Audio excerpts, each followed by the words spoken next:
अनुज, अनेक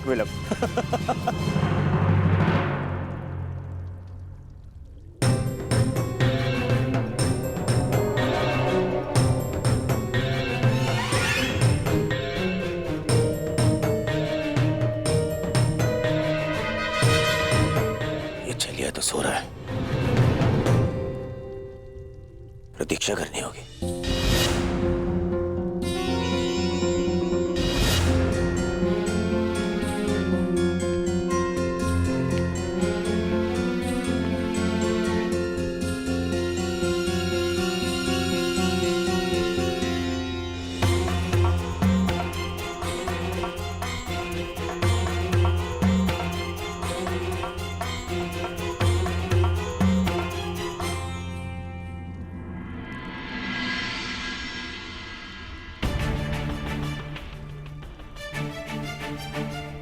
माधव विश्राम कर रहे हैं,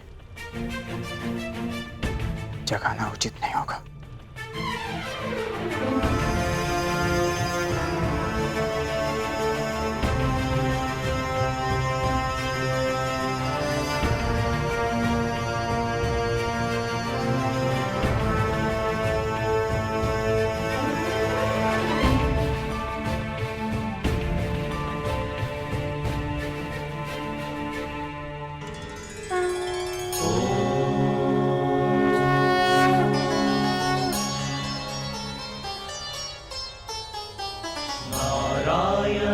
नमस्कृत्य नरं चैव नरोत्तमम्।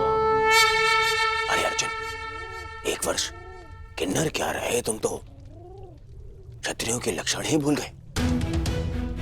केवल समर्थन पाने के लिए तुम क्षत्रिय कुल का अपमान कर रहे हो। तुम तो धरा पर बैठ गए ऐसे।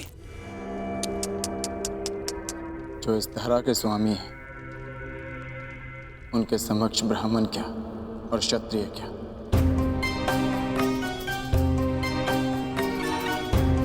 ना मैं इस समय क्षत्रिय हूं और ना ही मेरे मन में समर्थन का लोभ।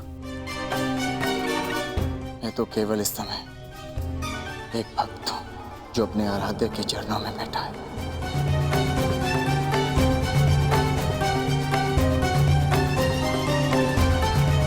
बैठो बैठो।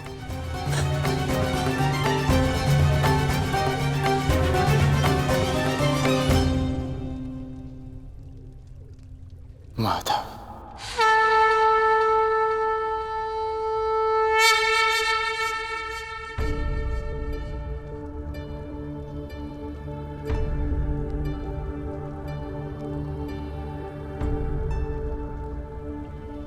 कब आए पार्थ?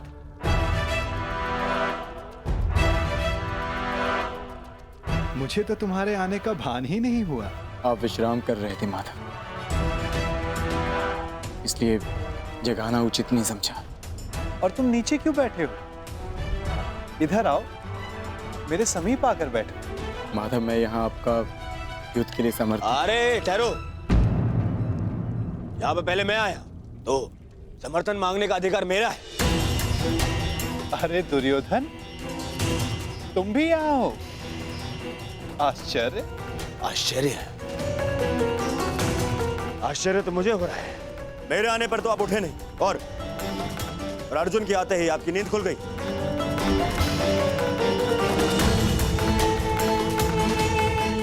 वासुदेव,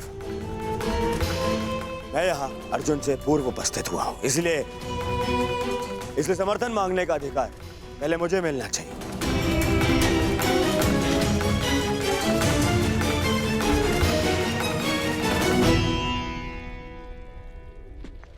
ये तुम्हारा मत है दुर्योधन, परंतु पहले मैंने अर्जुन को देखा, इसलिए मांग रखने का अवसर पहले अर्जुन को ही मिलना चाहिए। यही धर्म है।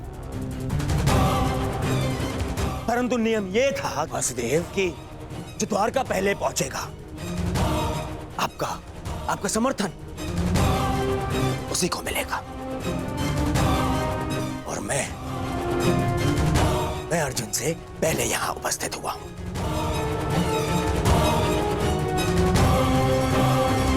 कदाचित तुमने नियम ठीक से नहीं सुना था दुर्योधन। नियम यह था कि द्वारका पहुंचकर मेरे समक्ष आकर प्रथम जो समर्थन की मांग करेगा मैं उसका साथ दूंगा। अब आप कुतर्क का सहारा ले रहे हैं वासुदेव।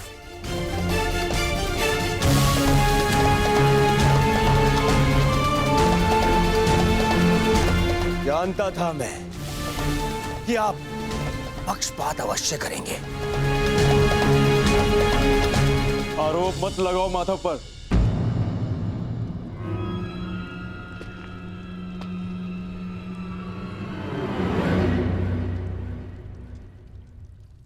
दुर्योधन सत्य कह रहा है माधव।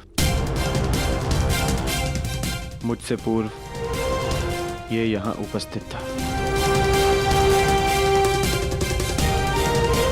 परंतु आपके पीछे बैठने के कारण आप इसे देख नहीं पाए। इसलिए समर्थन का पहला अवसर दुर्योधन को ही मिलना चाहिए।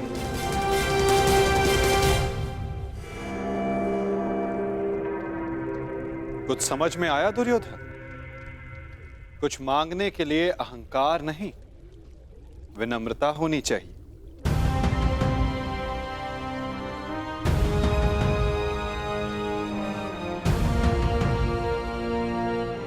कहो क्या चाहिए? मैं चाहता हूं कि आने वाले महायुद्ध में द्वारका हम कौरवों का समर्थन करें विनम्रता से।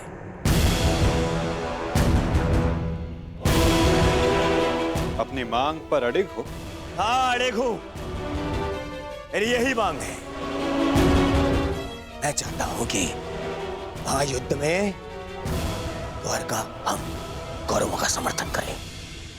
ठीक है, तथास्तु।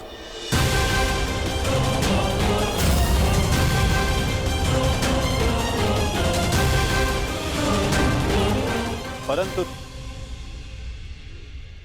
तुम्हारे इस वचन ने मुझे बहुत बड़ी उलझन में डाल दिया है दुर्योधन। अब मुझे हस्तिनापुर के साथ साथ इंद्रप्रस्थ की भी सहायता करनी होगी। असंभव! क्या असंभव है? ये पक्षपात है। परंतु तुमने यही तो मांगा है गांधारी नंदन। मैंने वचन बोलने से पूर्व अपने मन की तुला पर उन वचनों को तौल लेना चाहिए दुर्योधन।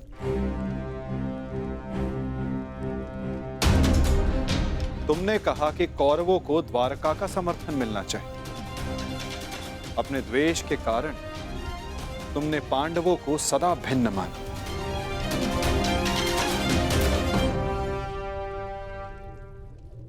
परंतु नीति अनुसार हर कुरु संतान कौरव है और पांडव भी उसी कुरु वंश के हैं जिसके लिए तुमने सहायता की मांग रखी है।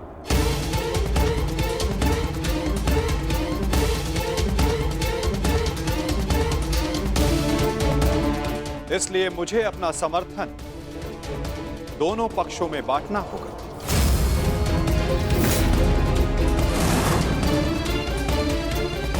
इसलिए मुझे अपना समर्थन दोनों पक्षों में बांटना होगा।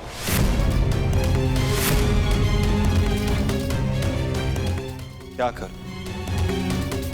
पक्षपाती होना मेरे स्वभाव में जो नहीं। पक्षपात तो कर ही रहे हैं आप। हम दोनों एक दूसरे के विरुद्ध खड़े हैं। तो स्पष्ट कीजिए, हम दोनों को एक साथ कैसे समर्थन देंगे आप?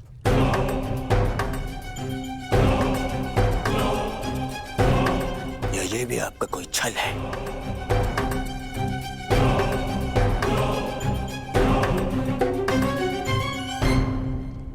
विभाजन से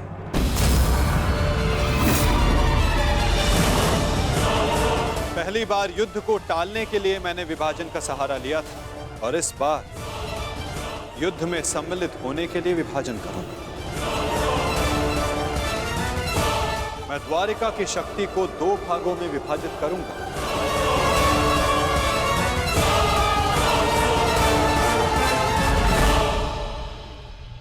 एक ओर होगी मेरी शक्तिशाली नारायणी सेना जो कभी पराजित नहीं हुई,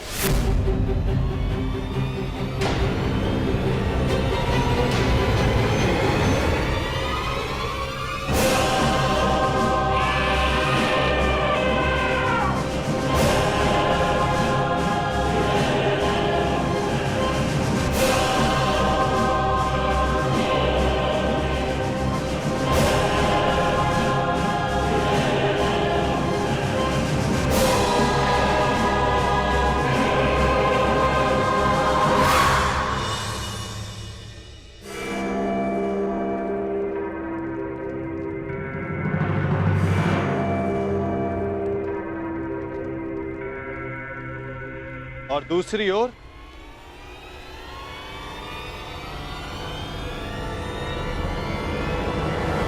केवल मैं।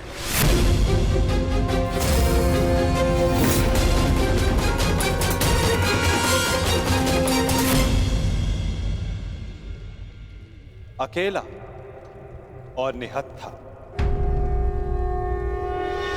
मैं वचन देता हूं, किसी भी परिस्थिति में मैं इस युद्ध में अस्त्र नहीं उठाऊंगा।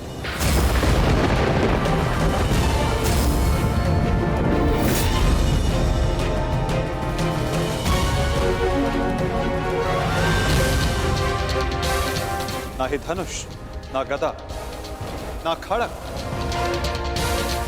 ना ही सुदर्शन चक्र।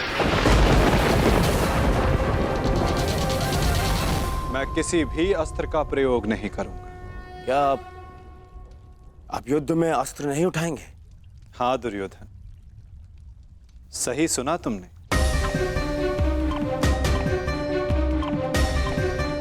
मैंने निर्णय ले लिया है कि मुझे क्या चाहिए। नहीं दुर्योधन, पहले तुम्हें मांगने का अवसर नहीं मिलेगा। क्या? ये मांग कुरुवंश के मध्य हो रही है और अर्जुन तुम्हारा अनुज है, और धर्म कहता है कि मांगने का पहला अधिकार अनुज का होता है। कोई अनुज नहीं है, वो शत्रु है ये मेरा। और आपने ने कहा था जो आपके समक्ष पहले आएगा आपका समर्थन उसी को मिलेगा। मैंने अपना वचन निभाया दुर्योधन। तुमने कुरुवंश को समर्थन देने की मांग की और कुरुवंश के लिए मैंने अपनी शक्ति को 2 भागों में विभाजित किया। अब विषय नीति का है दुर्योधन, और नीति के अनुसार प्रथम मांगने का अधिकार अर्जुन को। यदि बात नीति की है तो इस अर्जुन का यहां आना ही नीति सम्मत नहीं है। किसी राज्य का राजा नहीं है वो। राजा तो तुम भी नहीं हो युवराज दुर्योधन। परंतु मैं अपने पिता महाराज धृतराष्ट्र का प्रतिनिधित्व करता हूं। और मैं अपने ज्येष्ठ भ्राता महाराज युधिष्ठिर का प्रतिनिधित्व करता हूं। राजा है? कैसा राजा? 13 वर्ष पूर्व उनसे उनका सिंहासन छिन चुका है, और वही सिंहासन उन्हें मिले, इसलिए ये युद्ध हो रहा है। तो यदि तुमने राज्य लौटा दिया होता तो ये युद्ध कभी नहीं होता। यदि अज्ञातवास पूर्ण किया होता तो राज्य अवश्य लौटा देता। दुर्योधन!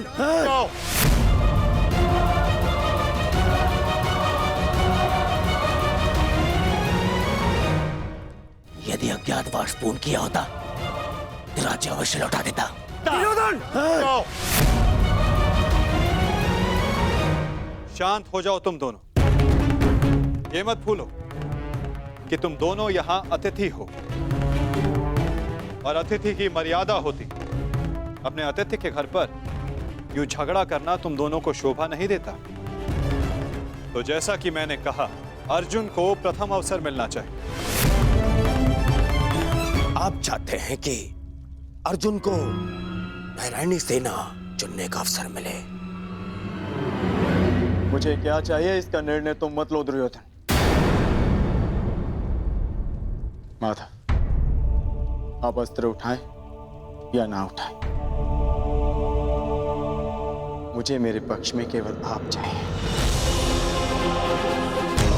मुझे नारायणी सेना से कोई मोह नहीं।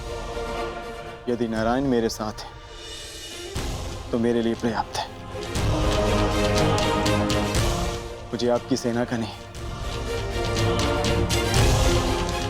आपका समर्थन चाहिए।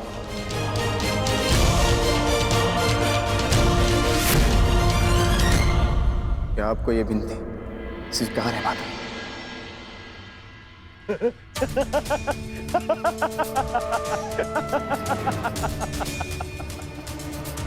अब समझा मैं।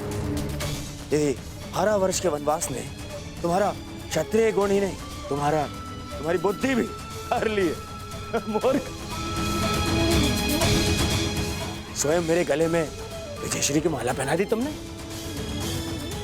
तो स्वयं अपनी पराजय का मार्ग चुन लिया।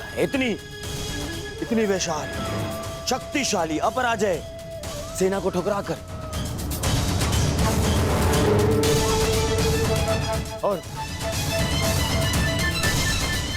तुमने चुना निहत्थे कृष्ण को, जो अब कदाचित स्वयं की रक्षा भी नहीं कर पाएगा युद्ध में।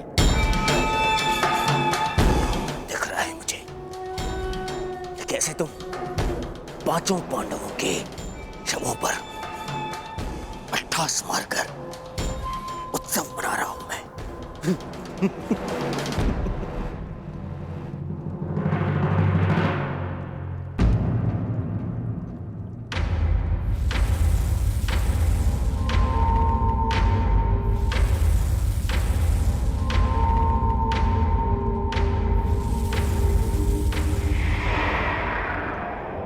कृष्ण मुस्कुरा रहा है। नहीं, कुछ तो छल है। अब समझा। नारायणी सेना मुझे दे दी, जबकि उसके स्वामी तो आप स्वयं हैं। वो अपने ही स्वामी पर प्रहार कैसे करेगी? उल्टा वो तो हमारी ही सेना को हानि पहुंचाएगी। नहीं, ये छल है ये। नहीं दुर्योधन, यदि ऐसा होता तो मैं पहले ही तुम में से किसी एक को पूर्ण समर्थन दे चुका होता। पक्षपात ना हो, इसलिए मैंने अपनी शक्ति को 2 भागों में विभाजित किया है। परंतु क्या है ना वासुदेव, मुझे संदेह है कि आपकी ये सेना मेरा आदेश नहीं मानेगी। अवश्य मानेगी।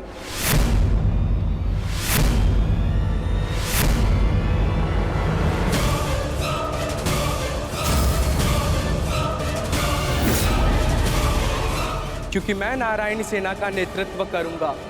वसुरश्री,